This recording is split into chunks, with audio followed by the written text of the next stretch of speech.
कबीरदासजी वर्णन करतात, कब हासे कब रोये नाचत करे गुणगान.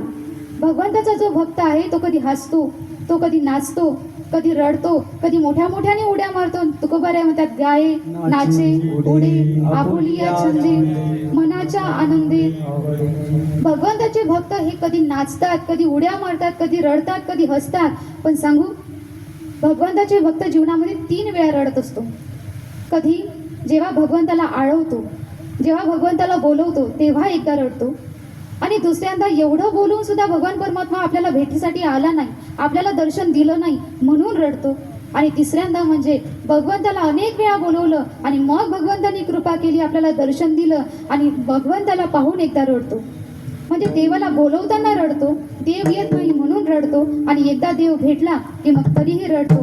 पण जगामध्ये हसण्यात तो आनंद नाही जो भगवंताच्या विरहामध्ये रडण्यात आनंद आहे. म्हणून भक्तिप्रेमामध्ये जे रडणं आहे ते सुद्धा आनंदाने निर्भय होऊन डुलणंच आहे. म्हणून तुकोबाराय म्हणतात, अशी अवस्था आम्हाला जी प्राप्त झाली ती कशाने झाली? भगवंताच्या नामाने प्राप्त झाली, भगवंताची कथेने प्राप्त झाली. म्हणून तुकोबाराय म्हणतात, आनंदे निर्भय